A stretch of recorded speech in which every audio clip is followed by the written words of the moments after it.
Ang kwento ng dalawang binatang sa bungiro na hindi nagkakasundo, lagi nagbabanggayan at parihas may paninindigan. Sa baryo ng San Telmo, kung saan humahalik ang liwanag ng umaga sa mga palayan at sumasagot ang mga tandang sa bawat bugso ng hangin, may dalawang pangalang kilala ng lahat sa sabungan, si Elias at si Nardo. Magkasing edad, magkaiba ang ugali, at tila magkaibang dulo ng parehong lubid na laging naghihilahan sa gitna ng ingay, sigaw at hiyawan ng mga tao tuwing linggo sa lumang ruweda. Si Elias ang tahimik na uri, payat, makinis ang hiwa ng buhok, maaliwalas ang muka at mababaw ang ngiti, ngunit ang mga matay parang talim ng labaha kapag pinag-uusapan ang bloodline ng kanyang alagang manok. Anak siya ni Mang Pilo, dating mekaniko na ngayoy nag-aalaga ng 2 kalabaw at maliit na taniman sa gilid ng sapa. Sa kanilang bakuran, may isang karirahan ng manok na maayos ang pagkakaayos. Malinis, may bubong na pawid, at may markang pulang tali sa bawat tukod. Dito naninirahan si Ricardo, ang pinakamamahal na panabong ni Elias. Puti ang balahibo, may asul na pulang palong, at mga matang tila laging gising sa anumang panganib. Si Nardo naman ay ang kabaligtaran. Malaki ang pangangatawan, tawa ng tawa, lagi ang may dalang kwentong may halong biro, at minsan ay mapusok kung tumaya. Anak siya ni Aling Trining, nagtitinda ng goto at lugaw sa may talipapa. Sa kanilang likod bahay, ang mga manok ay parang sundalong nakahanay. May iba't ibang kulungan, bawat isa ay may nakasulat na pangalan. At sa lahat ng iyon, si Bato Balani ang hari. Maitim ang balahibo, kumikislap kapag tinatamaan ng araw, at may tikas na parang sundalong hindi natitinag. Matagal nang nakakainggitan ng dalawa. Hindi dahil magkagalit sila kalaunan lamang, kundi dahil mula pagkabata, sila ang magkabilang boses ng talentong sabongero sa baryo. Si Elias, diskarte at pag-aaral. Sinusukat ang pakpak, pinipisil ang dibdib, tinadama ang ritmo ng paghinga. Si Nardo, likas na pakiramdam. Sapat na ang isang pitik ng pakpak, ang isang kislap ng mata, at alam na niya kung ilalaban o ipapahinga. Ang sabungan ng kanilang entablado at ang kanilang tadhana tila hinulma ng parehong hilig na iyon. Linggo ng umaga, araw ng piyesta sa San Telmo. Ang sabungan ay mas masigla kaysa karaniwan. May banderita sa paligid, may halakhakan, may mga batang nakasilip sa siwang ng kahoy, may mga tindera ng mani at balut sa tabi. Sa gitna ng ruweda, ang Kristo, si Tata Iking, ay may hawak na mic at tinig na parang martilyong kumakatok sa pandinig ng lahat. Meron, wala. Ang sigaw ng mga tao, kaliwat kanan ng kamay, tikom at bukas, sabay indikasyon sa kani-kanilang pusta. Sa isang sulok, si Elias ay tahimik na sinusuri ang mga paa ni Ricardo. Pinapahid niya ang huling patak ng langis sa kasukasuan, inaalog-alog ang pakpak at ibinubulong ang nakasanayan. Kalmado lang, Ricardo. Gaya ng ensayo si Mang Pilo, naka-sideways ang sombrero, marahang tumango. Anak, tandaan mo, laban ay laban, pero hindi buhay ang pinapanalo. Prinsipyo. Samantala, si Nardo ay nakaupo sa bangkong kahoy, hawak ang tali ni Bato Balani na para bang alon na biglang tatama sa dalampasigan. Handang lumundag, sumalakay. Tol, bulong ni Kuya Lito, nakatatandang pinsan at kumukuha ng side bet. Pag ito hindi tumalab, kupad na ako. Pabilis ang sagot ni Nardo. Relax. Si Bato Balani, to, saan pa ba siya iilag? Nagsimula ang tawagan. Una, mga magaan. Nagpalitan ng tinginan sina Elias at Nardo. Walang salita, pero malinaw ang mensahe. Hindi ito basta laban. Unang pagkakataon, formal, na magsasalpukan ang kanilang mga alaga sa gitna ng ruweda, hindi sa patagong ensayo, hindi sa bakuran, kundi sa ilalim ng mata ng buong baryo. Laban, Batobalani, Nardo, kontra Recado, Elias. Anunsyo ni Tata Iking, sabay tugtog ng mabibilis na tambol mula sa banda sa may ilalim ng bleachers. Bara-bara na, meron, wala. Nagtayuan ang mga tao, maging ang mga matatandang nangingilid ang hininga ay tumindig. Nagkapalitan ng pera, sigawan at kwentuhan. Sa gilid, si Aling Trining ay nanginginig ang kamay habang pinupunasan ng baso. Si Mang Pilo ay nakapamulsa, pinipigil ang kaba. Sa gitna, lumapit sina Elias at Nardo, dala ang kani-kanilang manok. Umigting ang hangin. "Game?" tanong ni Nardo, nakataas ang kilay. "Game," sagot ni Elias, walang kurap. Ikinabit ang tari, sinuri ng vet, sinipat ng sentensyador. Sa unang salpukan ng tingin ng dalawang manok, parang sumikip ang mundo. Si Recado, kumislot ang pakpak, dumaplis ang palong sa hangin. Si Batobalani, sumungaw ang tuka, kumaluskos ang paa sa alikabok. Pakawala. Isang kisap, pangalawa, pangatlo. Umuga ang ruweda sa bilis ng palitan. Si Recado ang unang sumalakay. Tikwas ang pakpak. May sundot na parang kidlat. Umatras si Batobalani, saka sumagupa pataas. Isang anggulong inensayo ni Nardo sa bawat madaling araw na tahimik ang baryo. Tumalbog ang alikabok, saglit ang katahimikan, tapos sabay-sabay ang hiyaw. Sa ibaba, sigaw ng ilan. Sa taas, singit ng iba. Si Elias, bakas ang pag-aaral sa kanyang utos. Huwag magpapaikot, kaliwa, kaliwa. Si Nardo, tiwala sa tibok ng kanyang dibdib. Diyan mo lagyan. Naghiwalay, mabilis ang hingal. May bahagyang gasgas si Recado sa tagiliran. Si Batobalani, tila mas lalong humigpit ang mga kalamnan. Tila nagsusukat ang dalawa ng distansya, kilala na ang kislot ng kalaban. Sumunod ang pangalawang sabog ng galaw, mas mabangis, mas tusok ang mga motibo ng bawat tadyak. Tumilapon ang ilang balahibo, umikot si Recado, dumaplis si Batobalani. "Kumain ng hangin!" Sigaw ng isang lalaki sa gilid, patawang may halong paninindak. Ang Kristo tuloy pa rin. Meron, 8, wala 5. Sa isang iglap, parang may sumindi sa loob ni Recado. Umilag ito sa tangka ni Batobalani, saka tumulas sa gilid, tumusok ng pahilis. Eksaktong eksena na araw-araw na pinapraktis ni Elias. Sukat, tiempo at salita. Napatigil si Batobalani. Saglit na naghalumigmig ang hangin sa hiyaw ng mga tao. Tapos muling nagpanggaan. Parang dalawang alon na sabay sumasalpok sa batuhan. "Break!" Sigaw ng sentensyador. Sandaling hininga. Sandaling tingin. Si Elias, marahang tinapik ang tuka ni Recado. Timing lang. Si Nardo, nakangiti pero may kurap ng kaba. "Kaya mo yan ba to? Huwag magpapaikot. Pakawala." Muli. Ang pangatlong yugto na ang nagdesisyon ng unang kabanata ng kwento nila. Nagkrus ang landas, nagkita ang mga anino sa gitna ng alikabok. Umikot si Recado, dumula si Batobalani. Nagbanayad ang oras, hanggang isang liwanag ng kurba ang pumasok sa pagitan. Isang sundot, isang iwas, isang tadyak. At saka, katahimikan. Hindi pa tapos, ngunit tila may naunawaan ang lahat. Pareho pang nakatayo ang dalawang manok. Parehong humihingal, parehong may munting sugat. Ang sentensyador ay lumapit, sinipat, tiningnan. Walang malinaw na panalo. "Draw muna, isa pang ikot," anunsyo ni Tata Iking. Habang pumapalakpak ang mga tao, ang iba'y natatawa, ang iba'y nanggigigil. Nagkatinginan sina Elias at Nardo, parehong namumuo ang hamon sa gilid ng labi. "Huwag ka sanang umatras, Elias," sabi ni Nardo.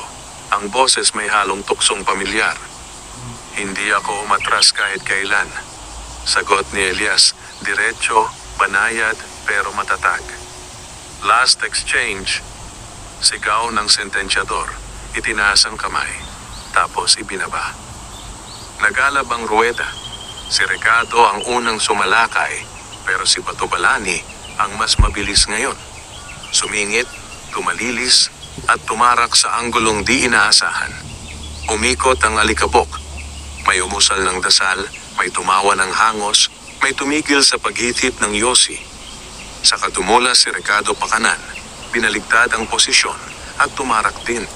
Paanan sa paanan, tuka sa tuka, lakas sa lakas.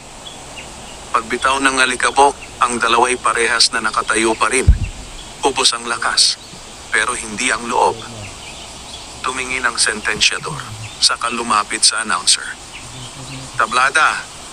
Pasya ni Tata Iking. Tabla ang laban. Sumiklab ang hanay ng magkakaibang reaksyon. Ang iba, nabwisit.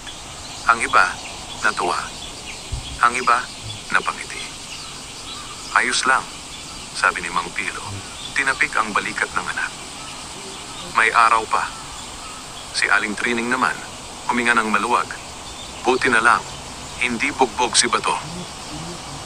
Lumapit si Nardo kay Elias. Ipinahinga si Batobalani sa kanyang bisig. Mukhang hindi pa ito ang huling pagkikita ng dalawa, ani Nardo. May ngiting hamon. Hindi pa, sagot ni Elias. Hinaplos ang leeg ni Ricardo. Dahil wala pa tayong natututunan kung alin ang mas malakas, ang pag-aaral o pakiramdam. Siguro, tugon ni Nardo, mas malakas ang tamang puso. Baka, balik ni Elias, o mas mainam ang tamang aral. Nagkatitigan sila, hindi bilang magkaaway, kundi bilang magkaribal na parehong binabalikat ng pangarap at pag-ibig sa iisang sining. Sa likod nila, unti-unti nang humuhupa ang ingay ng ruweda. Sa harap nila, isang mahabang landas ng mga laban at sa boteng di pa nila alam ang naghihintay. Bago sila maghiwa-hiwalay, humabol si Tata Iking. Nakangiti. May dalang maliit na sobre. Mga iho, aniya. Maganda ang pinakita nyo. Eto, maliit na premium para sa tabla at paanyaya. Sa susunod na buwan, may torneo ng San Telmo. Malaki-laki ang papremyo. Baka gusto nyong ilista ang mga manok nyo. Sabay silang napalingon. Nagsalubong ang tingin at sa gitna ng init ng araw, may umiral na kasunduan na hindi na kailangan ng salita. Magkikita tayo roon. Pag-uwi ni Elias, tahimik ang bakuran. Iniligpit niya ang gamit, hinalika ng noo ni Inay Rosa, at umupo sa sahig kasama si Mang Pilo.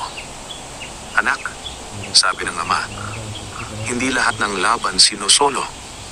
Minsan, kailangan ng kapit, kaalaman sa iba, kabutihan sa sarili. Tumango si Elias. Sa dibdib niya, hindi galit ang umalab, kundi pagnanais. Mas pagandahin ang ensayo, timplahin ang kain, isaayos ang oras ng pahinga ni Ricardo. Kay Nardo naman, ibang ingay ang bumungad, amoy ng goto, tawanan ng mga suki, at himig ng radyo. Anak, wika ni Aling Trining, sabay abot ng mangkok.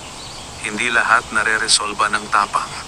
Minsan, tiyaga at takda ang kalaban. Napangiti si Nardo, pinagmasdan si Batobalani na payapang nakapikit. Oo, ma, mahina niyang sagot. Pero minsan, ang puso rin ang bumubuo sa tapang. Lumalim ang gabi sa San Telmo. Sa malayo, humahaplos ang hangin sa palayan at ang buwan ay parang matang nagbabantay sa bawat tahol ng aso at tikatik ng bubong. Sa gitna ng katahimikan, ang dalawang binatang sabongero ay sabay nagpasya sa kanilang bahay. Hindi pa rito nagtatapos ang kanilang kwento. Magsisimula pa lang. At sa unang pahina ng kasaysayan ng dalawa, nakaukit ang isang salitang iisa ang bigat sa puso nila. Hamon. Kabanata 2. Ang lihim na paghahanda. Makalipas ang laban na nagtapos sa tabla, naging mainit na usapan sa buong baryo ang salpukan ni Ricardo at Batobalani. Mula tindahan, barberya, hanggang sa tricycle terminal, Iyon ang bagong balita ng bayan. Kahit mga lolo sa may plaza, inuulit-ulit ang eksena na para bang championship sa isang malaking arena. Pero kung ang karamihan ay nasiyahan na sa resulta, hindi ganoon ang naramdaman ni na Elias at Nardo. Kinabukasan, bago pa sumikat ang araw, gising na agad si Elias. Bitbit ang lamparang degas, tinungo niya ang kulungan ni Ricardo. Tahimik ang paligid, tanging huni ng kuliglig at lagaslas ng ilog sa may likod bahay ang maririnig. Magandang umaga, Ricardo. Bulong niya habang marahang hinahaplos ang balahibo ng tandang. Hindi tayo pwedeng manatili lang sa kung ano kakahapon. Dalangin sa isip ni Elias na maging mas matalino, mas mabilis, at mas matatag si Ricardo. Kumuha siya ng maliit na notebook kung saan nakasulat ang schedule niya para sa susunod na 4 na linggo bago ang torneo ng San Telmo. Planong pagsasanay ni Elias, lihim. Una, Lunes-Biyernes, 20 minutong scratch walk sa damuhan. Controlled sparring 2 rounds. Wing exercise para sa lakas ng lipad. Masahe sa kalamnan bago patulog. 2 Sabado. Pagbisita kay Mang Temyong, veteranong sabongero sa kabilang baryo. Bloodline consultation at feeding adjustment. 3 Linggo. Rest day, walang sparring. Pahinga at conditioning lang. Habang sinusulat ang plano, seryoso ang kanyang mukha. Hindi lang ito laban para sa kanya. Ito ay patunay na kaya niyang iangat ang buhay nila, pati na ang pangalan ng pamilya. Paglabas niya ng kulungan, nadatnan niya si Mang Pilo na nakaupo, nakasandal at umiinom ng mainit na kape. Mas maaga ka pa sa manok, ha? Bungad ng ama. Nag-iisip lang pa, ayokong sa tabla matapos ang susunod, tugon ni Elias. Anak, sabi ni Mang Pilo habang hinahalo ang kape. Ang tunay na sabongero, hindi lang tumatalo, natututo. Hindi masamang manalo pero mas mahalagang marunong magpakumbaba kahit panalo na. Tumango si Elias sa kangumiti. Kaya nga po ako naghahanda. Gusto kong manalo ng may dangal. Ang palabirong diskarte ni Nardo. Sa kabilang dako ng baryo, gising na rin si Nardo pero iba ang eksena. Maingay ang bahay. Si Aling Trining nagluluto ng goto. Si Kuya Lito tumatawa habang nagkukwentuhan. At 2 barkada ni Nardo, sina Carlo at Tepoy, nakahiga sa bangko, hawak ang baraha. Pre, hindi pwedeng tabla sa torneo, sabi ni Carlo habang naglalakad papunta kay Bato Balani. Baka sabihin ng iba, puro palabas ka lang. Hoy, reklamo ni Nardo. Palabas? Aba, hindi ah. Iba ang tatak ni Bato Balani. Kulang lang tayo ng bagong teknika. Napakamot siya sa ulo saka nagsalita. Siguro, kailangan nating mag-ensayo sa mas magaling na sparring partners? Napakurap si Tepoy. Ang ibig mo bang sabihin pupuntahan natin yung sabungan sa kabilang bayan na para sa mga pro fighters? Ngiting mayabang ang isinalubong ni Nardo. Oo, at hindi lang yon. Habang humihigop tayo ng sabaw ni Mama, magplaplano tayo. Habang kumakain sila, inilabas ni Nardo ang maliit na papel. Hindi ito organized tulad ng kay Elias, pero puno ng kakaibang ideya. Diskarte ni Nardo para kay Bato Balani. Sparring laban sa 3 magkaibang estilo ng manok. Subukan ng lightweight feed mix para bumilis ang reflexes. Gumawa ng bagong whistle signal para sa laban. Iwas munang tumambay sa sabungan para walang makasilip ng plano. Umanap ng secret trainer na marunong sa agresibong estilo. Secret trainer? Tanong ni Tepoy sabay kindat. Sino naman yon? Napahinto si Nardo. Wala pa, pero may narinig ako.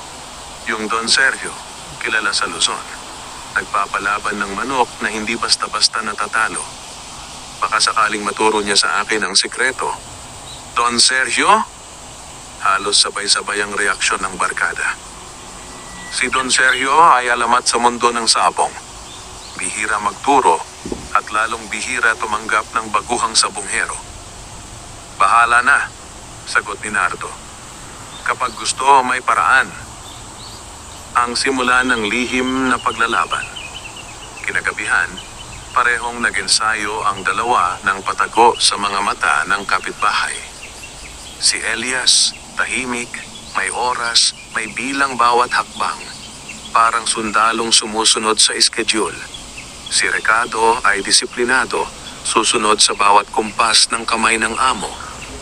Sa kabilang bahagi ng baryo, si Nardo naman ay parang isang coach sa boxing gym. Maingay, may sigaw, puno ng energy. Left, tadyak, ilag, bato, huwag ka matulog dyan. Kapwa sila may dalang apoy sa puso, hindi na para patunayan kung sino ang may mas magandang manok, kundi para ipakita kung sino ang tunay na sabongero. Ngunit, may isang bagay na hindi nila alam. Habang pareho silang naghahasa ng galing, may isang taong nagmamasid sa kanila mula sa anino. Isang lalaking may reputasyon sa sabong na hindi basta-basta at may interes sa parehong tandang. Isang bulong lamang ang lumabas sa kanyang bibig. Magkakabanggaan kayo hindi lang sa ruweda, pati sa buhay. Ang torneo ng San Telmo ay 3 linggo pa bago magsimula. Ngunit ang tensyon ay unti-unti nang umiinit. At kung ang unang laban ay tabla, ang susunod wala nang atrasan. Lumipas ang 1 linggo matapos ang tabla nilang laban. Habang papalapit ang torneo ng San Telmo, unti-unting nagbabago ang ihip ng hangin sa baryo. Ang mga tao, tila naghahanda na rin. Hindi man sila ang lalaban, pero bahagi sila ng kwento. Sa likod ng paghahandang ginagawa ni na Elias at Nardo, may paparating na unang pagsubok na hindi nila inaasahan. Pagbisita sa pangalawang baryo. Linggo ng umaga nang magpasya si Elias na puntahan si Mang Temyo, isang veteranong sabonghero na kilala hindi sa lakas ng kanyang mga manok, kundi sa talino at diskarte. Maraming bagong sabongero ang natututo sa kanya, pero iilan lang ang kanyang ginagabayan ng masinsinan. Pagdating ni Elias sa maliit na kubo ni Mang Temyong sa baryong San Isidro, nadatnan niya itong nakaupo sa banig. Hawak ang isang lumang talaan ng bloodline, parang aklat ng sikreto. Sa tabi nito, may nakahilerang 6 na manok. Iba't ibang kulay, iba't ibang tindig, pero kapansin-pansin ang mata. Alerto, tuso, at matapang. Magandang umaga, Mang Temyo. Magalang na bati ni Elias. Elias, sagot ng matanda nang hindi tumitingin. Alam ko kung bakit ka nandito. Hindi para makipagkwentuhan, kundi para matuto. Tumango si Elias. Gusto ko pong ihanda si Ricardo para sa torneo. Hindi pwedeng pareho lang kami ng ginawa noong laban namin ni Nardo. Kailangan may bago. Napangiti si Mang Temyo. Bata, may 2 sekreto ang sabong na karamihan hindi alam. Inilapit niya ang isang manok sa kanyang kandungan at marahang sinuklay ang pakpak. Isa kondisyon ng katawan. 2 ang kondisyon ng isip. Ng isip po, nagtatakang tanong ni Elias. Maraming manok ang malakas, pero natatalo dahil kinakabahan o napipikon sa gitna ng laban. Ang tunay na panalo, kalmado ang ulo kahit sugatan na. Tinuro nito ang maliit na bakod sa likod ng bahay. May ipapakita ako sa iyo. Dinala niya si Elias sa isang training pit, isang maliit na arena na gawa sa lupa at kawayan. Doon niya ipinakita ang isang teknik na bihira ipinamamana, ang shadow conditioning. Sa teknik na ito, hindi sparring ang pinapagawa sa manok. Sa halip, hinahayaan itong tumapat sa isang maliit na salamin at gumalaw ng tila may kalaban. Nakakasanay ito ng focus, timing, at pagiging kalmado kahit mag-isa. Subukan mo kay Ricardo. 3 minuto lang bawat araw, 3 araw 1 linggo, bilin ni Mang Temyo. Kapag masyado madalas, magiging agresibo. Kapag sakto, magiging tuso. Tahimik na inabsorb ni Elias ang bawat salita. Sa isip niya, malinaw. Ito ang bagay na wala si Nardo Ngunit bago siya umalis, humabol ang matanda. Elias, tawag niya. Tandaan mo, kahit gaano kalakas ang manok mo, kung may galit sa puso ang nagmamando, natatalo yan. Napaisip si Elias. Galit ba o determinasyon ang meron siya? Ang lihim na biyahe ni Nardo. Samantala, sa kabilang direksyon ng baryo, si Nardo at ang dalawang barkada niyang sina Carlo at Tepoy ay bumiyahe papunta sa bayan ng Santa Clara. Bitbit nila si Batobalani, nakabalot ng kumot at nasa kahong kahoy. Ang misyon, hanapin ang alamat na si Don Sergio. Pagdating nila sa malaking bahay na may mataas na pader at dalawang asong bantay, agad silang sinita ng guwardya. Sino hinahanap ninyo? Si Don Sergio po, sagot ni Nardo. May kailangan lang ako tungkol sa sabong. Tiningnan sila ng bantay mula ulo hanggang paa, halatang hindi kumbinsido. Appointment? Wala po. Rekomendasyon? Wala rin po. May pera kayo? Napalunok si Nardo. Inilabas ang isang lukot na 5,000 ipon ng ilang buwan, pinagtabi-tabing barya at halong sugal. Tama na ba ito para magpaturo kahit isang oras lang? Napailing ang gwardya. Kay Don Sergio, ni hindi yan sapat pambayad sa pagkain ng manok niya. Dito na sumingit si Carlo, nakangiting tuso. Boss, baka naman pwedeng makiusap? Hindi namin gustong manggulo. Pangarap lang nitong kaibigan namin. Tahimik na napatingin ang guard kay Nardo. Nakita niya ang seryosong mukha ng binata, hindi hambog, hindi palabiro, kundi isang taong may tunay na pangarap. Sige, sabi niya sa huli, isang kondisyon. Kung hindi magugustuhan ni Don Sergio ang ugali mo, huwag ka nang bumalik dito kahit kailan. Pumasok sila. Sa loob ng bakuran, para silang pumasok sa ibang mundo. May malalaking kulungan. Kumikinang ang balahibo ng mga manok, malinis, at bawat hakbang ng mga tao ay parang nasa military training. Ilang minuto silang naghintay bago lumabas ang isang lalaking nakaputing polo, nakasombrero at may presensyang nakakabigat sa hangin. Si Don Sergio.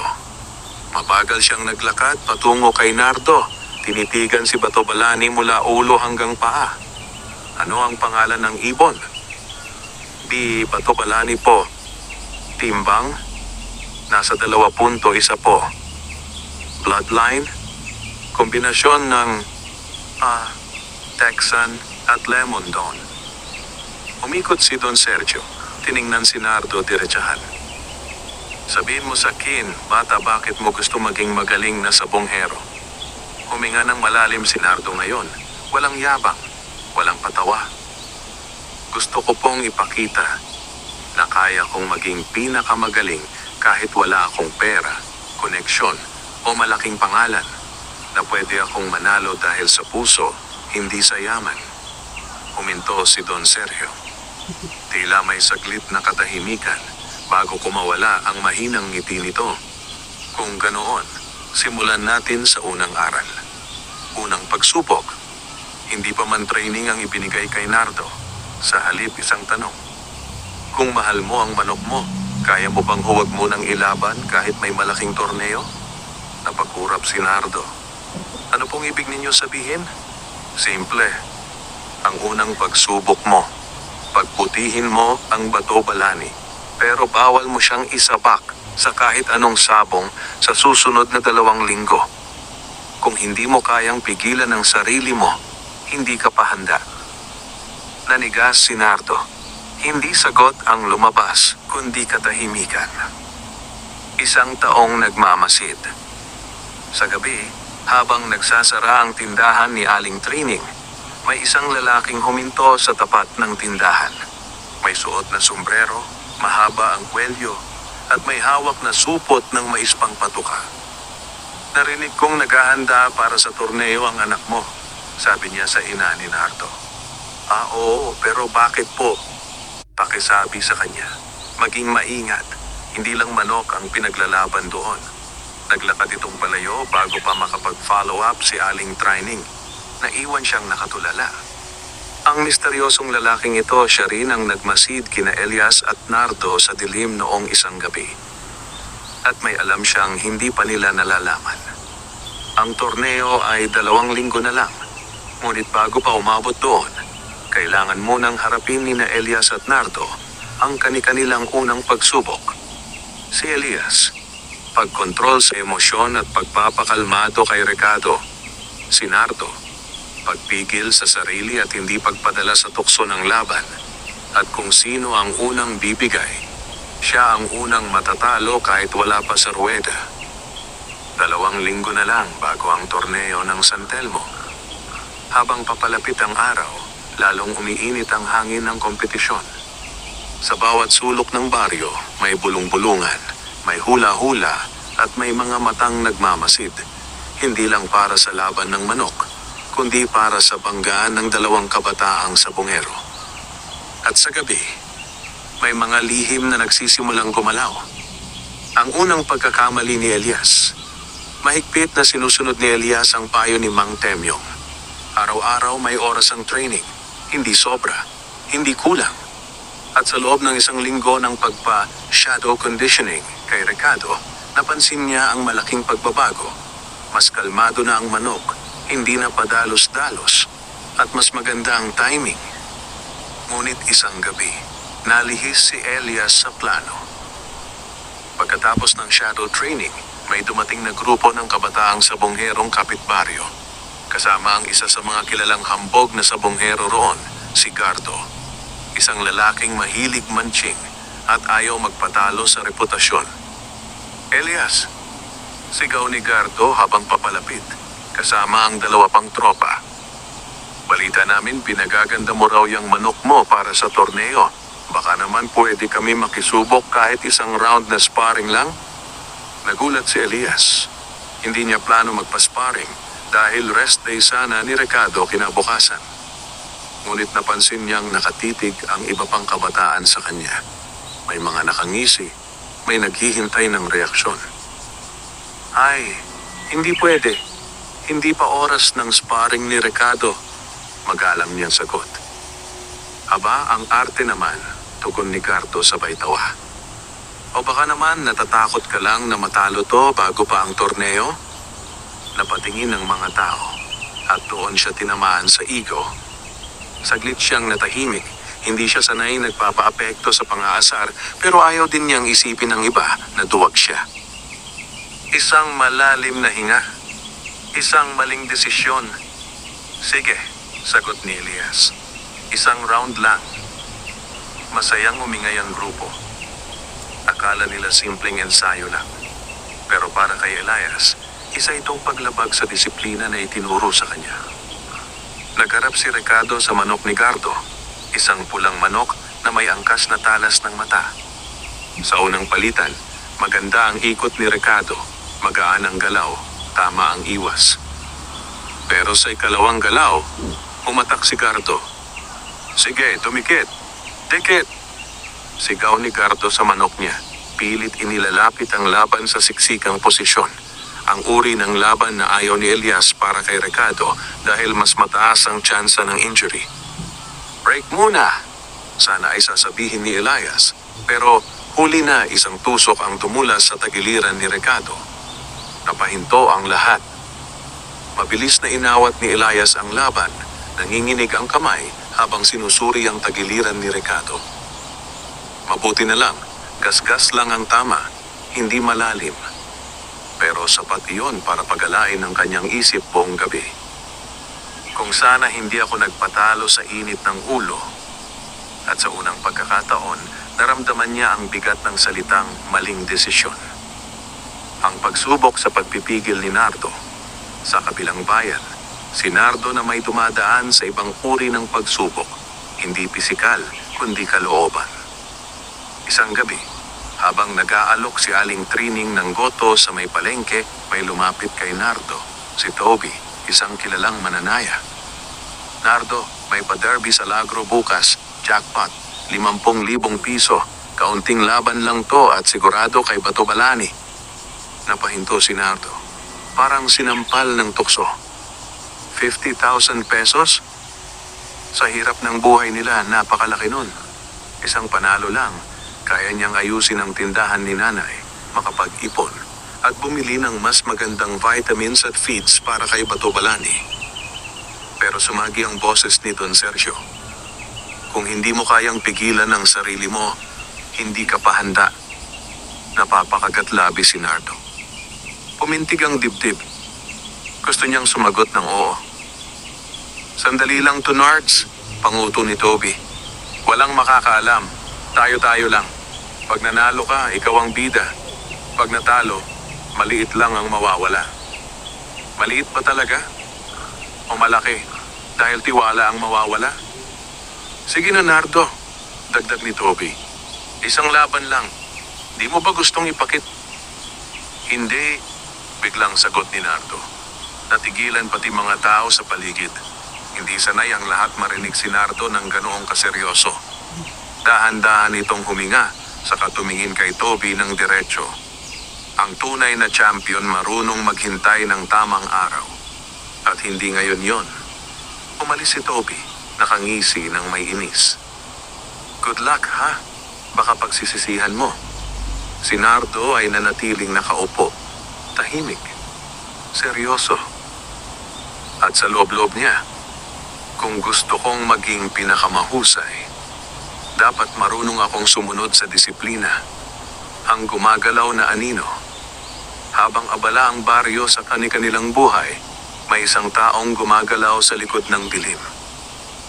Siya ang lalaking nakita sa tindahan ni Aling Trining. Kinagabihan, naglakad siya papunta sa likod ng bahay ni Elias.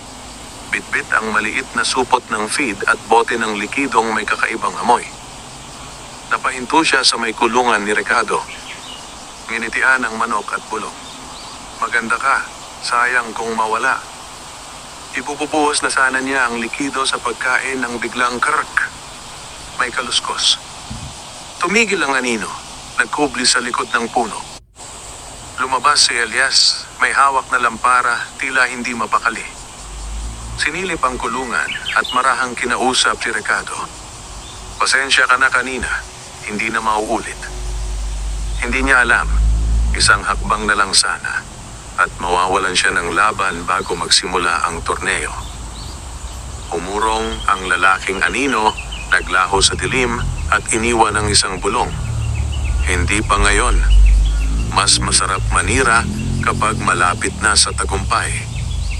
Habang natutulog ang baryo, dalawang sabongero ang nagkamali at nagtagumpay sa kani-kanilang laban sa sarili. Si Elias bumigay sa ego. Si Nardo nanalo laban sa tukso. At ang lalaking nasa dilim, unti-unti nang lumalapit ang plano. Ang tanong, sino ang unang tatamaan ng kapalaran, si Elias o si Nardo? 2 linggo bago ang torneo ng San Telmo, lalong naging kapansin-pansin ang tensyon sa paligid. Hindi lang pag-ahasa at pag-iingat ang umiikot sa baryo. May mga panibagong mukha, usapan, at pangyayaring unti-unting naglalatag ng mas malaking laban kaysa sabungan. At sa panahong ito, darating ang isang taong hindi inaasahan. Isang bagong karibal na magpapayanig sa mundo nina Elias at Nardo. Ang balitang kumalat. Lunes ng umaga, nagising ang baryo sa isang bagong chismis. May bagong sabongero galing Maynila. Sigaw ng isang tinderong naglalako ng tinapa. May dala raw na imported na manok, milyon ang halaga. Dagdag ng chismosang si Aling Bebang. Nagpapakilala raw sa torneo. Kakainin daw raw lahat ng manok dito. Bulalas ng tricycle driver na si Cardo. Imposibleng hindi makarating ang balitang iyon sa 2 binata. Sa bahay ni na Elias, kasalukuyan niyang pinapaliguan si Ricardo nang marinig ang usapan ng 2 kapitbahay sa labas ng bakod. Hindi raw natin kaya yon. Mga Texas sweater at round head pa ang dala. Si Elias at si Nardo lang ata may laban, pero baka lamunin din sila. Napahinto si Elias. Napatingin kay Ricardo. Hindi tayo pwedeng matinag sa takot sa pangalan, bulong niya. Ngunit kahit pilit niyang maging kalmado, may naramdaman siyang kaba. Hindi para kay Ricardo, kundi sa ideyang baka may darating na mas malupit na pagsubok. Ang pagdating ng itim na van. Hapon. Mainit ang araw. Sa gitna ng plaza, nagtipon ang mga tao nang may humintong itim na van na tinted ang salamin. Dahan-dahang bumukas ang pinto. Mula roon, lumabas ang isang lalaking may edad 24 hanggang 26, nakasuot ng branded na jacket, mamahaling relo at sapatos na hindi pang baryo. Kasunod ay 2 tauhang halatang sanay sa paghawak ng mga kulungan ng manok. Ang lalaki ay may tikas, kumpiyansa at ngiti ng sino mang hindi sanay na babago ng pagkatalo. Magandang hapon, aniya habang iniikot ang tingin sa mga tao. Ako nga pala si Cedric Villagracia. Para sa mga taga San Telmo, sapat ang apelyido para mapalunok. Ang Villagracia family ay kilalang mayayaman at negosyante ng sabong sa iba't ibang probinsya. Bakit ka napunta dito, iho? Tanong ng barangay, Captain. Ngumisi si Cedric, sumandal sa van at dahan-dahang tinapik ang hawak na kulungan ng kanyang tauhan. Nabalitaan kong may 2 batang sabongero rito na pinag-uusapan, na may laban daw ng talento, puso at pangalan. Saglit siyang tumingin sa paligid, parang hinahanap ang 2 mukha. Kaya naisip ko, bakit hindi ako sumali para makita kung hanggang saan ang kaya ng taguri nilang magagaling. Tahimik ang paligid. May ilang lalakihan sa kanyang yabang, may ilan namang hindi makatingin. Bago umalis ang van, nagbitaw si Cedric ng salita. Kita-kita sa torneo. Ihanda nyo ang pinakamagaling nyo. Baka ako ang sumira sa pangarap nila. Pagkikita ni Elias at Nardo, matapos ang balita. Gabi. Sa tindahan ni Aling Trini.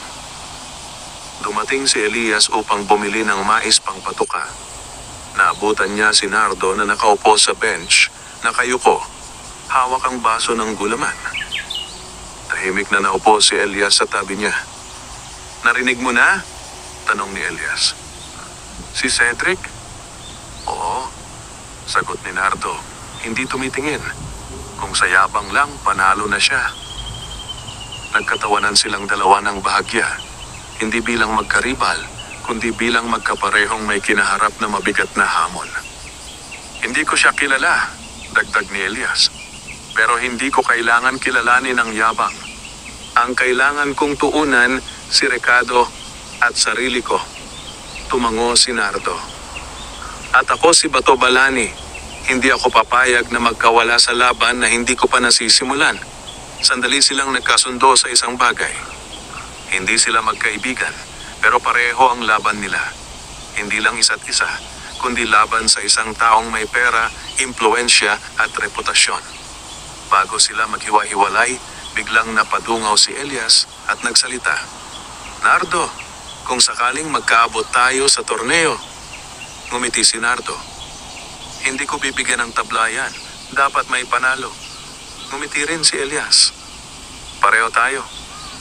Sa unang pagkakataon, nagkasundo sila sa isang bagay.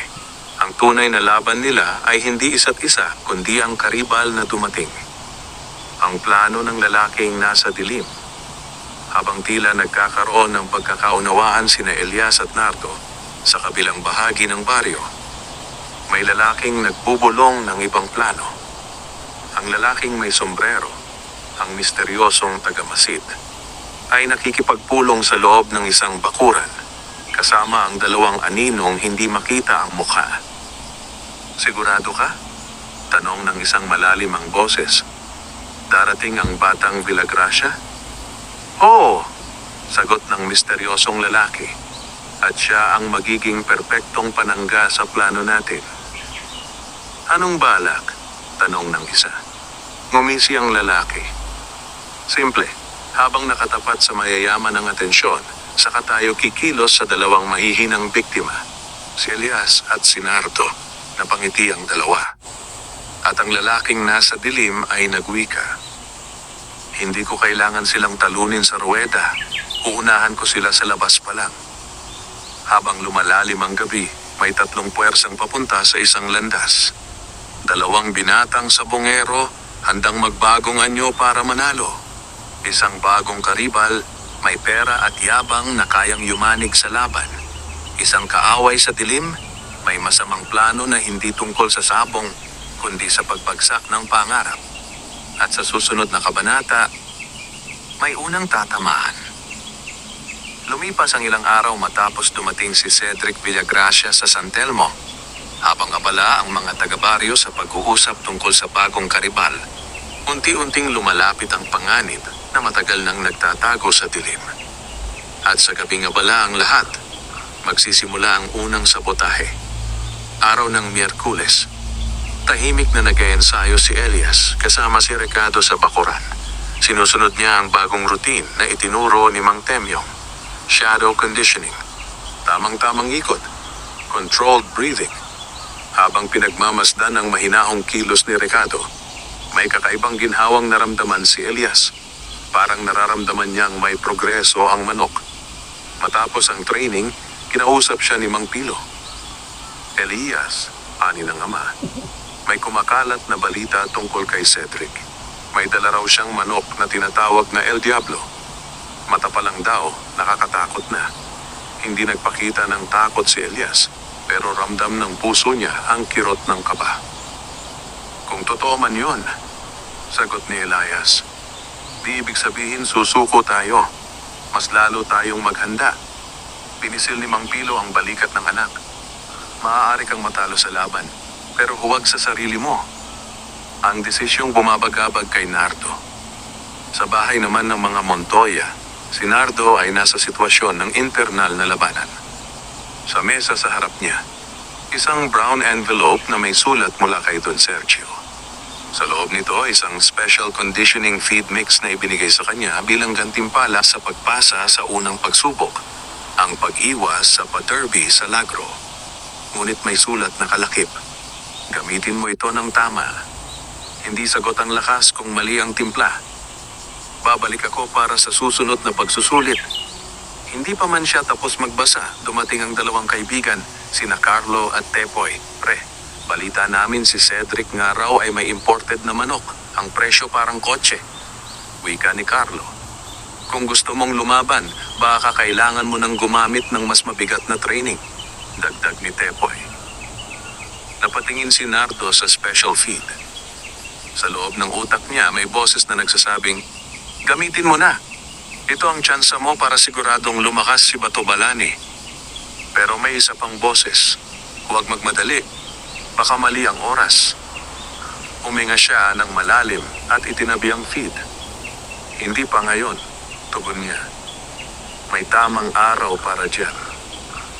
Nagkatinginan ang 2 kaibigan. Tila hindi kumbinsido, ngunit en respetong tumango. At sa unang pagkakataon, pinili ni Nardo ang disiplina kaysa sa padalos-dalos. Kinagabihan, ang misteryosong lalaking may sombrero at 2 kasamahan ay nagtipon sa isang madilim na kamalig na halos walang nakakapasok. Sa gitna ng mesa, mapa ng baryo, may markang pula sa 2 lugar. Ngayong gabi, sabi ng lalaki, uunahin natin ang mahina sa 2. Si Elias? Tanong ng isa. Hindi, sagot ng leader. Ang mahina ay ang mapusok. Si Nardo, ngumisi ang isa pang kasamahan. Pero hindi ba nagbago ang bata? Marunong nang tumanggi? Umiling ang leader. Sa labanan, hindi kasalukuyang ugali ang binabasag, kundi ang dating kahinaan. Maghahanap tayo ng pader na minsan niyang nabasag at doon tayo sisiksik. Lumakad sila sa dilim na parang mga ligaw na aso sa gabi. Hindi nila dala ang lason o feed na may halo. Ang dala nila ay ibang uri ng kasamaan. Miyerkules, 12:00 ng gabi. Tahimik ang bayan. Tanging alulong ng aso at huni ng kuliglig ang maririnig. Sa likod ng bahay ni Nardo, sa may kulungan ni Bato Balani, may 3 aninong lumapit. Sinira ang maliit na bahagi ng bakod ng walang tunog. Ang isa sa kanila ay may dalang panyong may amoy, naglalaman ng herba. na nakakapagpalit ng mood ng manok. Nagiging balisa, agresibo at hirap matulog. Hinawakan nila ang manok at pinahinga sa ilong ang amoy. Naglikot si Bato Balani, nagpaikot-ikot, hindi mapalagay. Hindi ito sakit na halata, ngunit sapat para sirain ang focus at kondisyon ng isang panabong. Bago sila umalis, tiningnan ng leader ang manok at bumulong. Kapag ang mandirigma kulang sa tulog, wala sa timing ang tikas. Kinabukasan, bago pa sumikat ang araw, gising si Nardo para i-check si Bato Balani. Pagdating sa kulungan, agad niyang napansin. Gising pa rin ang manok, nagkikislot ang pakpak, umiingit at paikot-ikot na, tila hindi mapakali. Bakit ganito ka, Bato? Tanong niya, nag-aalala. Inamoy niya ang kulungan. May kakaibang baho. Isang amoy na hindi niya alam. Isang amoy na hindi karaniwan sa feed o lupa. Tumakbo siya palabas. Ma! May nangyari kay Bato Balani. Sigaw niya kay Aling Trining, puno ng takot at kaba. Habang may nangyayaring masama sa kabilang dulo ng baryo, si Elias ay payapang natutulog. Wala siyang kaalam-alam na ang karibal niya ay tinamaan ng sabotahe, hindi dahil sa laban nila, kundi dahil sa isang kaaway mula sa dilim na gustong pagbanggain silang dalawa sa parehong kapahamakan. This time, hindi laban sa sabungan ng una nilang haharapin, kundi laban sa isang taong kayang sumira ng pangarap ng hindi nakikita ang kamay.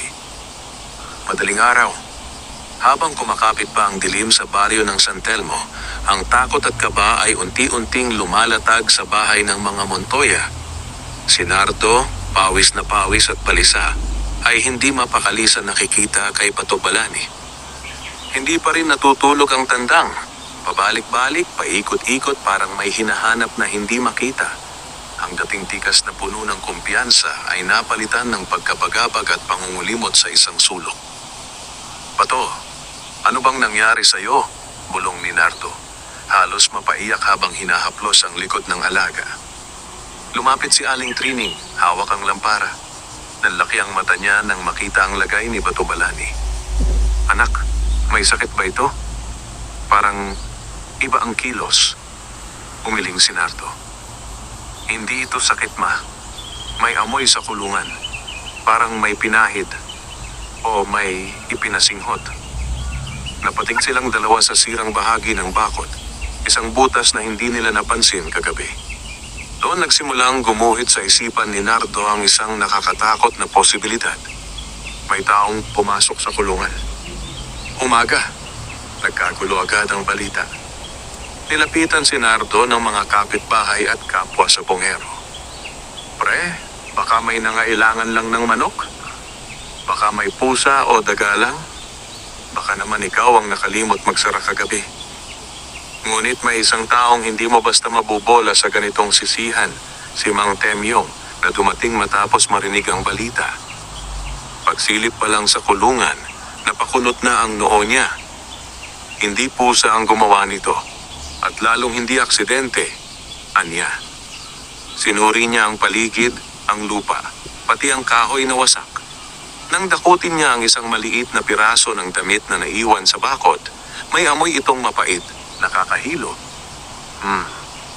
Kilala ko to, wika ni Mang Temyo. Herba del Noche. Pinapasinghot ito sa manok para maging balisa at mawalan ng tamang tikas. Napakunot ang noo ni Nardo. Herba, ano? Herba del Noche, ulit ng matanda. Hindi ito panglason, pero sisira sa kondisyon. Isang linggo bago bumalik ang normal ng manok, kung babalik man. Nanlumo ang dibdib ni Nardo. Isang linggo bago pa gumaling? Samantalang isang linggo na lang bago ang torneo. Nardo, seryosong animang Temyo, ang gumawa nito. Hindi ordinaryong taong walang alam sa sabong. Alam nila kung paano sakta ng manok ng walang marka, pero may pinsala. Habang kinakalat ang balita ng sabotahe, narating din ni Elias ang bahay ni Nardo. Agad siyang nagpunta, dala ang pagkabigla at pag-aalala. Paglapit niya, nadatnan niya si Bato Balani na nasa kandungan ni Nardo. Pagkakita pa lang niya sa kondisyon ng tandang, napahawak siya sa dibdib. Diyos ko, anong nangyari? Bulalas ni Elias. Hindi agad sumagot si Nardo. Nakayuko lang, nanginginig ang kamay. Si Mang Temyong ang sumagot sa halip. May nanira sa manok niya. Sandaling hindi nakapagsalita si Elias. Dinaman niya ang bigat ng sitwasyon. Sa loob-loob niya, parang siya ang tinamaan. Dahil alam niyang ramdam niya ang sakit ni Nardo bilang sabungero. Maingat niyang inilapit ang kamay sa balikat ni Nardo. Nardo, kung may kailangan ka, nandito lang ako. Tumingin si Nardo sa mata ni Elias. Walang yabang, walang kompetisyon.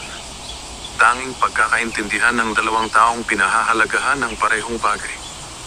At doon nagbitiw ng salita si Nardo. Mahina, ngunit puno ng apoy. Hindi ako susuko. Habang nagpapahinga si Bato Balani, may napansin si Elias malapit sa bakod. Isang bakas ng sapatos na iwan sa lupa. Hindi pangkaraniwang gamit sa baryo. Kayo ba may ganitong sapatos? Tanong ni Elias. Umiling si Nardo, pati si Aling Training. Napatingin sila sa isa't isa. Isang tao ang kilalang mahilig sa branded at mamahaling sapatos. Cedric Villagracia. Huwag kang magpadalos-dalos sa hinala, sabi ni Mang Temyo. Baka may mas tuso pa. Pero ang ideya ay tumama na sa isipang ng lahat. Si Cedric, ang mayayaman, ang bagong dating, ang kayang magbayad ng tao para gumawa ng dumi. Pero bakit si Nardo ang unang tinira? Tanong ni Elias. Mas malakas ang record ko kaysa sa kanya. Dahan-dahan sumagot si Mang Temyo.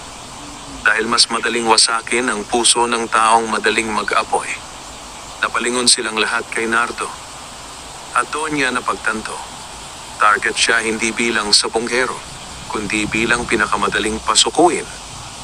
Habang hindi pa natutulog ang araw, nagpulong sina Elias, Nardo, Aling Training, Mang Pilo, Mang Temyong, at ang ilang malapit na kaibigan.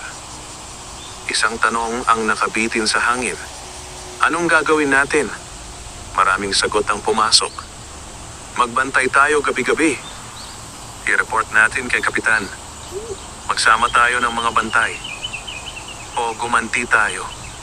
Ngunit si Nardo ang tahimik na nagsalita, may tono ng determinasyon. Hindi ako magpapadala sa galit. Hindi ako matitinag. Hindi nila sisirain ang laban ko sa sarili kong apoy. Napangiti si Elias sa narinig. Yun ang linyang hindi niya inaasahang manggagaling kay Nardo noon. Kung ganun, sabi ni Elias, simula ngayon, magbabantayan tayo, hindi bilang magkaribal, kundi bilang sabongero na gusto ng patas na laban. Nagkamayan silang dalawa, hindi bilang magkakampi, kundi bilang dalawang taong pareho ang paninindigan. Lalaban ng may dangal. Ngunit bago matapos ang pulong, nagtanong si Carlo, paano kung hindi si Cedric ang gumawa? Paano kung may iba pang kalaban na mas malala? Tumahimik ang lahat. At ang katahimikang iyon ay parang nagbigay ng babala na ang sabotahe ay hindi pa tapos. Sa gabing iyon, unang beses na nagbantay ang dalawang pamilya. Hindi naglalaban, nagkakaisa. Pero habang sila'y nakatingin sa dilim, ang tunay na kalaban, nagmamasid pa rin at may hawak ng panibagong plano. Isang araw ang lumipas mula nang masabotahe si Bato Balani at bagamat hindi pa balik sa dating tikas ang manok, unti-unti nang bumabalik ang sigla nito dahil sa maingat na pag-aalaga ni Nardo at mga payo ni Mang Temyo. Ngunit habang unti-unting gumagaling ang sugat sa manok at sa puso, may paparating namang tensyon na magbabangga sa tatlong pangalan, Elias, Nardo at Cedric. Ang kapalaran ay tila may lakad ngayong araw. Bandang umaga, habang inaasikaso ni Nardo ang paglinis ng kulungan, may humintong bigla sa harapan ng kanilang bahay. Isang itim na pick-up na malinis at elegante ang hulma. Pagbukas ng pinto, bumungad ang taong matagal nang hinihintay ni Nardo. Don Sergio. Nakatayo itong tuwid, may presensya at autoridad na agad magpapatigil sa ingay ng paligid. Sa likod niya, may dala ang tauhan nitong 2 sako ng espesyal na feed at isang maliit na kahon. Kamusta ang kondisyon ni Batobalani? Bungad ng maestro. Malamig, ngunit may pag-aalala sa tono. Nagulat si Nardo. Paano niyo po nalaman? Ngumiti si Don Sergio. Sa mundong ginagalawan natin, mabilis ang balita. Kapag may sabotahe, unang umaalingasaw ang usok bago ang apoy. Inilapit niya ang kamay sa manok at sinuri ang mga mata nito. Hindi lason. Herba panggulo ng isip. Delikado, pero kayang ayusin. Sa kanya iniabot kay Nardo ang maliit na kahon. Anong laman nito, Don? Tanong ni Nardo. Isang herba pangontra, pero tumingin siya ng seryoso. Hindi ito gamot. Ito ay pampadalisay ng loob. Gamitin mo ito habang nagtitraining kayo. Kapag mali ang timpla, mawawala sa balanse ang manok. Kapag tama, babalik ang dating tapang at tikas. Nagbigay siya ng bilin bago umalis. Nardo, ang totoong sabungero ay hindi lang nag-aalaga ng manok. Pinoprotektahan niya ang tiwala na ibinigay sa kanya. Babalik ako. Siguraduhin mong hindi ka nadadala ng galit sa susunod na pagsubok.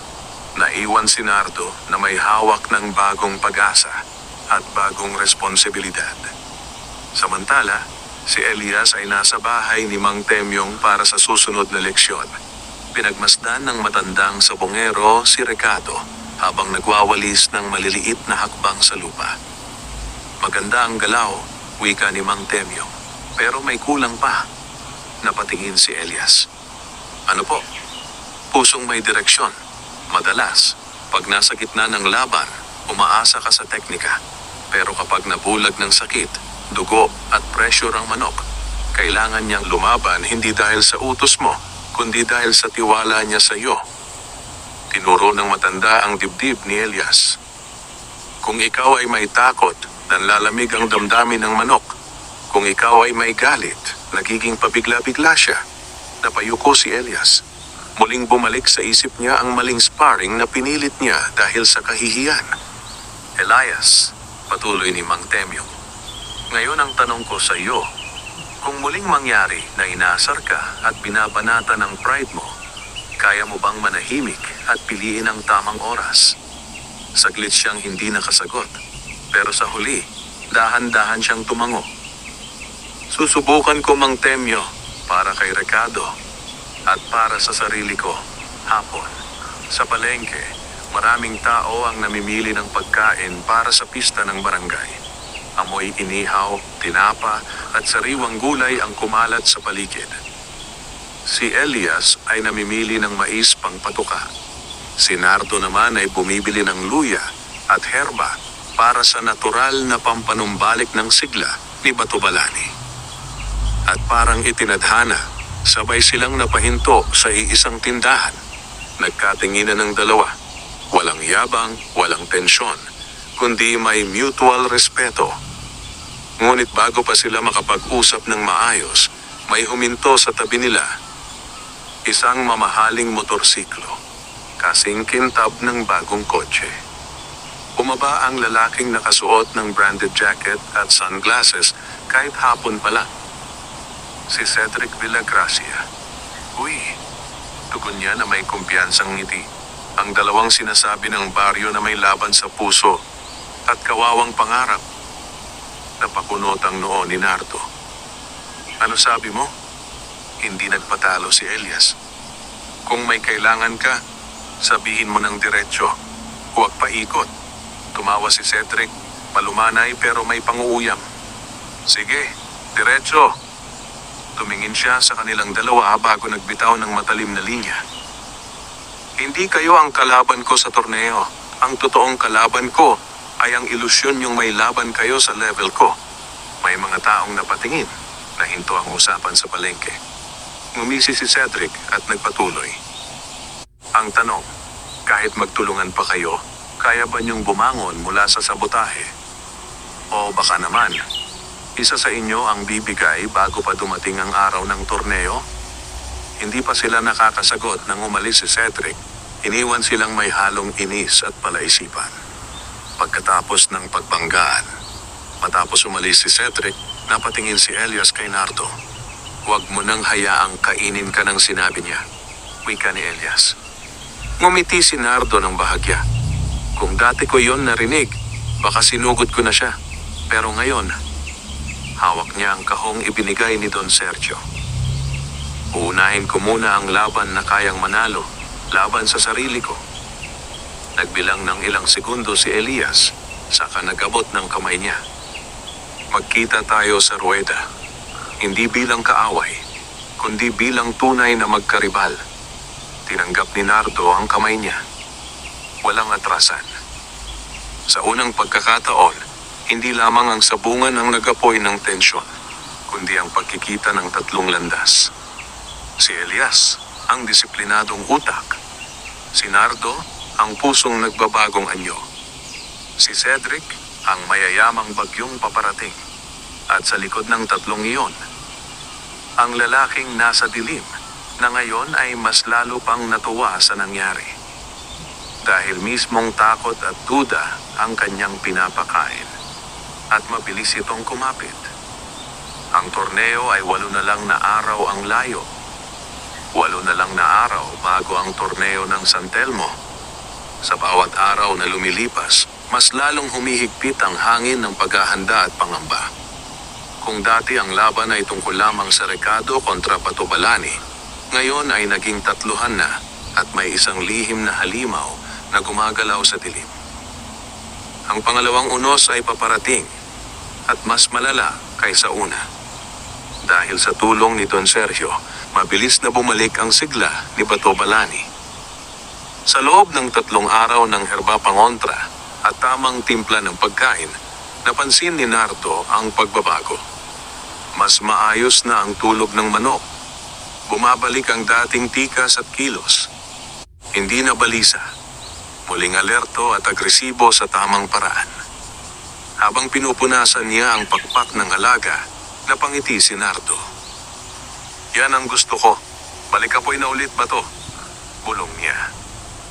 Lumapit si Aling Trining. Dala ang mainit na sabaw.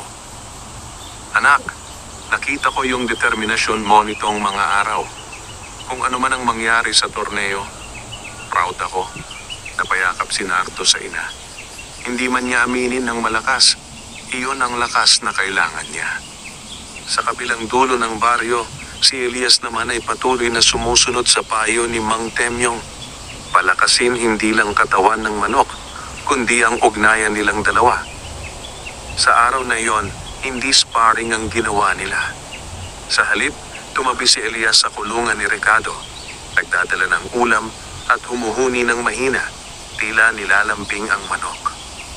Ayon kay Mang Temyo, kailangan mo raw maramdaman na kasama mo ako sa laban.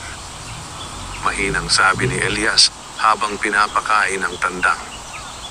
Kaya kahit hindi tayo nagsasanay, gusto kong nandito ako. Habang nagkukwento siya ng mga pangarap, napansin niyang tila nakikinig si Recado. Umiikot ang mata, marahang tumutuka sa balikat niya, parang kinikilala siya hindi lang bilang amo, kundi bilang kakampi. Hindi halata, pero ang ganitong klase ng ugnayan ang naglilikha ng matibay na tiwala sa ruweda. Kinahapunan, nagpasya si Elias at Nardo na sabay sumilip sa sabungan para tignan ang mga listahan ng kalahok. Tahimik silang naglakad, hindi magkaibigan, hindi rin magkaaway, kundi magkaribal na may respeto. Sa entrance ng sabungan, nandoon ang mga kilalang sabongero, mayayaman at mahihirap, at mga dayong sabonghero mula ibang bayan. Nakasabit sa dingding ang opisyal na listahan. Torneo ng San Telmo Official Entries. Elias Recado, Nardo Patobalani, Cedric El Diablo, at may pang-apat na bagong pangalan. Lucio Mangluyong, Salazar Madurugo. Napatigil ang mga tao sa pagbabasa sa pangalang iyon. Ang ilan ay napalunok. Ang iba ay nagbulungan. Si Mang Luyong Yana. Di ba yan yung sabongerong nakasangkot sa gulo sa Nueva Esperanza? May manok siyang sinasabing hindi tumitigil kahit duguan na. Napatingin si Mang Temyong na napadating din sa sabungan. Kung may ayaw kayong makasalubong sa laban, bulong niya, si Mang Luyong na iyon. Hindi patas yan lumaban. Nagkatinginan sina Elias at Nardo sapat na para tumindig ang balahibo nila. Mukhang hindi lang 3 ang lalaban, 4 na ang bagyong paparating. Inaasahan nilang susubukan muli ang saboteur na umatake, kaya nag-set up ng bantay sina Elias at Nardo. Naghiwalay sila sa 2 dulo ng baryo upang bantayan ang kulungan ng kanilang mga manok. Sa bahay ni Nardo, nakaabang si Mang Pilo at ilang kabataan. Sa bahay ni Elias, nagbabantay si Nardo at Carlo. Tahimik ang gabi, wala ni isang kaluskos. Hanggang crack! Isang tunog mula sa likod ng bahay ni Elias ang bumasag sa katahimikan. Tumakbo si Nardo, Carlo at ilang nakababatang lalaki papunta sa likuran. May aninong tumalon sa bakod, mabilis tumakbo sa palayan. Tinangkang habulin ni Carlo ngunit napaatras nang maghagis ng bato ang lalaki. Paglapit nila sa kulungan ni Ricardo, nakita nila ang isang maliit na lata na nabuksan. Amoy kemikal. Mas matapang, mas mapanganib. Agad na tinakpan ni Nardo ang ilong. Huwag hipan, delikado. Nang silipin nila ang loob, nakita nila na hindi natamaan si Ricardo. Ngunit may 3 sisiw sa kabilang kulungan ni Mang Pilo na nakahandusay, hindi gumagalaw. Napahawak si Elias sa bibig niya. Hindi makapaniwala. Hindi napatay si Ricardo, pero may buhay pa ring nadamay. Naggingit-ngit si Elias. Butil ng luha ang nahulog. Bakit sila? Mga walang laban. Bakit mga sisiw ang pinatay? Tumigas ang panga ni Nardo. Sumiklab ang galit sa kanyang mga mata. Pero iba na ang Nardo ngayon. Hindi tulad ng dati na susugod agad. Pinikit niya ang mga mata. Pigil ang puot. Elias, kalma. Mahinang sabi niya. Yan ang gusto nila. Yung mawalan ka ng kontrol. Napatulala si Elias. Oo nga. Gusto ng kalaban pag-awayan nila ang sitwasyon. At doon nagsalita si Mang Pilo, ninenerbyos ngunit matatag. Anak, hindi sila ang laban mo. Huwag mong hayaan na talunin ka nila kahit bago pa magsimula ang laban. Habang inaayos ang kulungan, napansin ni Nardo ang isang bagay sa lupa, isang punit ng tela. Kulay itim, manipis at may bahaging nasunog. Hindi karaniwang tela ng taga-baryo, hindi rin suot ni Cedric nung hapon. Dinampot niya ito at inalapit sa lampara. At may naamoy siyang kakaiba. Hindi amoy chemical lang. May halong usok at amoy pulbura. Napakagat si Elias sa labi. Ito, hindi kay Cedric. Iba ang suot niya kanina. Hindi rin amoy Maynila to. Amoy sabungan. Napatingin sila kay Mang Temyong. Ang matanda ay tahimik lang. Hawak ang telang iyon na parang matagal niya nang kilala ang klase nito. Kung tama ang hinala ko, bulong niya, ang taong gumawa nito, hindi baguhan sa sabotahe, sanay, at matagal ng kalaban sa mundo ng sabong, napahigpit ang hawak ni Elias. Alam niyo po ba kung sino? Huminga ng malalim si Mang Temyong. Hindi pa siya magpapakita, pero may kilala akong tao na gumagamit ng itim na telang sunog bilang pahiwatig. Tumigil siya, tumingin sa dilim. At kung siya nga to, hindi sabong ang habol niya, gulo. Ngayong gabing iyon, hindi lang manok ang tinarget, puso na ng sabongero. At habang lumalapit ang torneo, hindi lang lakas at diskarte ang kailangan nina Elias at Nardo. Kailangan na nila ng liwanag laban sa aninong gustong sumira sa kanila. Lumipas ang gabi ng sabotahe. Sa umaga, tila mabigat ang hangin sa San Telmo hindi dahil sa pagod, kundi dahil sa bigat ng takot at galit na pilit pinipigilang sumabog. Ngunit sa kabila ng unos, may isang bagay na mas malakas pa ang kumapit sa puso ng mga apektado: paninindigan. Isang araw na lang bago magsimula ang torneo ng San Telmo. At ngayong araw, gagawa sila ng panata. Niyaya ni Mang Temyong sina Elias at Nardo sa isang lugar na hindi basta alam ng lahat, ang lumang sabungan ng San Pedro. Isang abandonadong rueda na ginagamit noon bilang sagradong lugar ng mga veteranong sabonghero para sa panatang sabonghero. Isang tradisyong halos limot na ng bagong henerasyon. Sa loob, may bilog na batuhan na nagsisilbing gitna. Tahimik, malamig ang hangin, at may kakaibang bigat ng presensya, tila nakatingin ang mga alaala ng mga lumang mandirigma ng sabong. Tumayo si Mang Temyong sa gitna, hawak ang maliit na kahon. Sa loob nito may 3 puting kandila. Bago kayo sumalang sa torneo, wika niya, kailangan niyong ayusin muna ang loob niyo, dahil kahit gaano kalakas ang manok, kung wasak ang puso ng sabonghero, siguradong talo. Isa-isang sinindihan ang 3 kandila. Sa unang kandila, tumapat si Nardo. Para saan yan? Tanong niya. Yan ang kandila ng laban sa sarili, sagot ni Mang Temyong. Kung sino man ang may apoy ng padalos-dalos, yabang o galit dito niya ito iiwan. Huminga ng malalim si Nardo. Naalala niya ang dati niyang asal mainitin, hamon agad, porma muna bago disiplina. Kinumpleto niya ang panata. Ipinapangako ko na sa laban, hindi galit ang paiiralin kundi utak at puso. Ito ang kandila ng kadalisayan, ng layunin. Marami ang sumasabong para sa pera, yabang at pangalan. Ikaw, Elias, ano ang puso mo sa laban?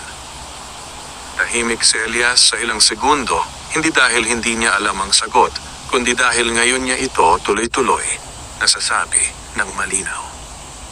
Hindi ako lalaban para patunayan ang sarili ko sa iba. Lalaban ako para patunayan sa sarili ko na kaya kong maging marangal kahit sa gitna ng dungis at daya. Nagningning ang apoy ng kandila, tila sumang-ayon. Yan ang kandila ng dangal ng sabongero. Ibig sabihin, walang daya, walang pagtataksil at walang pagyurak sa kapwa kahit kaaway mo. Sabay nilang sinabi ang huling panata. Kung mananalo kami, may respeto. Kung matatalo, may dangal. Ngunit hinding-hindi kami yuyuko sa kasamaan. Pagkatapos ng seremonya, tahimik silang lumabas ng lumang sabungan. Ngunit magaan ang loob. Para itong paglilinis hindi ng manok, kundi ng kalooban. Habang papalapit ang araw ng torneo, ang buong barangay ay halos parang pista ang paghahanda. May mga banderitas na, may nag-aayos ng upuan sa sabungan, may naglilinis ng rueda. Ang mga matatanda ay nag-uusap-usap. Matindi ang torneo ngayon. May dayo, may mayaman, may alamat pa. Pero iba ang laban ng batang Elias at Nardo, may apoy na hindi kayang bilhin ng pera. Sa bahay ni Elias, naglinis si Mang Pilo ng kulungan ni Ricardo, parang sinisigurong walang bakas ng gabing nagdaan. Si Inay Rosa ay nagluluto ng sabaw na pampalakas para kay Elias. Sa bahay ni Nardo, naglagay si Aling Trining ng bagong anting-anting sa gilid ng kulungan, hindi para sa swerte, kundi simbolo ng pag-alaga ng ina. Ang pagdating ng alon ng mga kalaban. Hapon bago ang torneo, nagdatingan ng ibang kalahok, dala ang kani-kanilang manok at tao. Mula sa malayo, kita ang ingay at kasiyahan para bang dumating na ang fiesta. At doon muling dumating ang itim na van ni Cedric. Mas ingrande ang dating, may takip pa ng tarp na may tatak. Team Villagracia, El Diablo. Nang ibaba ang kulungan, maraming tao ang lumapit hindi para humanga, kundi para ma-curious. Yan ba yung El Diablo? Grabe ang tindig. May bantay pa, ha? At hindi lang si Cedric ang dumating. Pumasok din sa sabungan si Mang Luyong. Bitbit ang manok na may pulang mata at kalmot sa tuka parang sanay na sa madugong laban. Ang mga batang yon, maanghang niyang sabi habang dumaraan. Ilang segundo lang sa ruweda, luluhod na. Hindi ito narinig ni na Elias at Nardo, pero narinig ito ng taong nasa dilim na patuloy na gumagalaw. Ang misteryosong lalaki, naroon din, nakamasid, nakangiti. Magandang simula, bulong niya. Ang sunod, ang pagputok ng gulo. Sa pagtatapos ng araw, sabay na nagtingala sina Elias at Nardo sa buwan hindi magkasama pero magkatulad. Parehong may hawak na tali ng kanilang manok. Parehong may pangarap. Parehong may kaaway hindi lang isa kundi tatlo. Cedric, Mang Luyong, ang aninong saboteur. At bukas sa unang birada ng araw, magsisimula ang laban na magtatakda ng kapalaran nila. Hindi ito basta sabong. Ito'y dugo, puso, dangal, at katapatan. Sumapit ang pinakahihintay na araw sa buong San Telmo. Ang torneo ng San Telmo, isang selebrasyon ng tapang, talino, at dangal sa sabungan. Mula pa madaling araw, buhay na ang baryo. May musika, may pagkain, may agawan sa pwesto, at may halong kaba sa hangin. Para itong pista. Pero ang sentro ng kasiyahan ay iisang lugar, ang sabungan. Ngayon masusubok kung sino ang tunay na sabungero at kung sino ang hangang salita lang. Sa likod ng sabungan, may nakalaan na espasyong panghanda ng mga manok. Doon nag-aayos ang bawat sabungero. May kanya-kanyang ritual. Dasal, kape, pagmasahe sa manok, at paghinga ng malalim. Naroon sina Elias at Nardo. Hindi magkatabi, ngunit hindi rin nag-iiwasan. Parehong seryoso, parehong handa. Si Elias, tahimik na pinupunasan si Ricardo, gamit ang puting tela. Malinis ang bawat kilos, disiplinado, halos parang isang sundalo bago sumabak sa digmaan. Habang pinapainom niya ng konting tubig si Ricardo, bumulong siya. Wala tayong ibang kalaban ngayon kundi ang sarili nating kaba. Sabay nating haharapin ito. Sa kabilang banda, si Nardo ay nakayuko, nakadikit ang noo sa noo ni Batobalani. Parang nag-uusap silang hindi kailangan ng salita. Bato, kung anong ibibigay mo ngayon, tatanggapin ko. Pero lalaban tayo na may puso, hindi galit. Dumating si Mang Temyong at tumayo sa gitna nila. Makinig kayo, stern niyang wika. Ang unang laban ay hindi tungkol sa panalo. Ito ay tungkol sa pagpapakita na may lugar kayo sa ruwedang ito. Kung manginig ang kamay niyo ngayon, manghihina ang loob ng manok. Huminga ng malalim at ipakita kung anong klaseng sabungero kayo. Nagkatinginan sina Elias at Nardo. Nagkasalo sila ng isang tahimik na tango, isang respeto na dati wala. Puno na ang sabungan. Halos wala nang maupuan. Ang mga tao gigil na gigil. Ang tawanan, hiyawan at tawaran ng pusta ay parang dagundong ng kulog. Pumasok si Kapitan Rosauro, dala ang mikropono. Mga taga San Telmo at mga bisita, maligayang pagdating sa ating torneo ng San Telmo. Sumabog ang hiyawan, may nagpitik ng daliri, may sumipol, may umakbay sa katabi sa sobrang sabik. Ipinakilala ang mga sikat na kalahok. Mula sa San Telmo, Elias at ang kanyang manok, si Ricardo. Malakas na palakpakan, lalo na mula sa mga kabataan at taga-barangay. Kasunod, mula rin dito sa atin, si Nardo at ang kanyang mandirigmang si Batobalani. Isang mas malakas na sigaw, may halong suporta at paghanga sa kanyang ipinakitang pagbabago. Mula Maynila, Cedric Villagracia at ang kanyang tanyag na si El Diablo. Halo-halong reaksyon. May bilib, may inis, may takot. At mula sa Nueva Esperanza, ang alamat na si Mang Luyong at Madurugo. Tahimik ang karamihan. Ilan lang ang pumalakpak, halatang sinusukat ang presensya ng veteranong ito. Ramdam agad ang tensyon. Hindi ordinaryong torneo ito. May halimaw na nakatago sa bawat pangalan. Hindi sina Elias o Nardo ang unang tinawag, kundi si Cedric. Para siyang artista pagpasok. Malinis ang postura, nakangiti ng mayabang, may dalang kayabangan na para panalo na kahit wala pang laban. Ang kalaban niya, taga-ibang bayan, bitbit ang manok na si Coronel. Sa unang 5 segundo pa lang, nagpakita ng kakaibang galaw si El Diablo. Hindi sugod ng sugod, kundi nagmamasid. Parang alam ang galaw bago pa mangyari. Pag-atake ni Coronel, umilag si El Diablo na parang may sayaw. Tsak! Isang tusok sa leeg. Tapos ang laban. Umiyaw ang mga tao. Pero hindi sa tuwa, kundi sa gulat at kaba. Sa likod, napakurap si Nardo. Kung ganon kalupit to mula umpisa. Tahimik si Elias, pero nagbago ang tingin nito. Hindi takot. Pag-aaral. Ilang laban pa ang lumipas bago tawagin ang pangalan ni Elias. Pagkarinig niya, tumibok ng malakas ang puso niya. Next fight, Elias at si Ricardo kontra Dencio at si Bagwis. Napahinga ng malalim si Elias. Bago pumasok, lumapit si Nardo at hinawakan ang balikat niya. Elias, tandaan mo, hindi mo kailangang patunayan na mas magaling ka. Lumaban ka bilang ikaw. Ngumiti si Elias. Pagkatapos ko, ikaw naman. Sabay silang tumango. Pagbukas ng gate, pumasok si Elias na parang sundalong handang sumabak. Mahigpit ang hawak niya kay Ricardo, ngunit kontrolado ang hininga. Meron dito. Meron.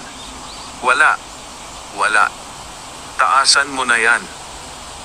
Maugong ang tawaran ng pusta, pero sa pandinig ni Elias, tila lumabo ang mundo siya at si Ricardo lang ang naroon. Sa gitna ng ruweda, Ricardo versus Bagwis. Ang kalaban ay agresibo, parang sabik manalo agad. Tumayo ang sentensyador. Handa na ba? Pakawala. Kung gusto mo, pwede kitang gawan ng sumapit ang araw na hahatol sa kapalaran ni na Elias at Nardo. Ang araw na hindi lamang panabong ang nakataya, kundi pangarap at dangal. Ang sabungan ng San Telmo ay nag-uumapaw sa tao. Parang buong bayan ay tumalo. May sigawan, may pustahan, may kaba. Ngayon malalaman kung sino ang tatayo na may karangalan at sino ang babagsak sa gitna ng ruweda.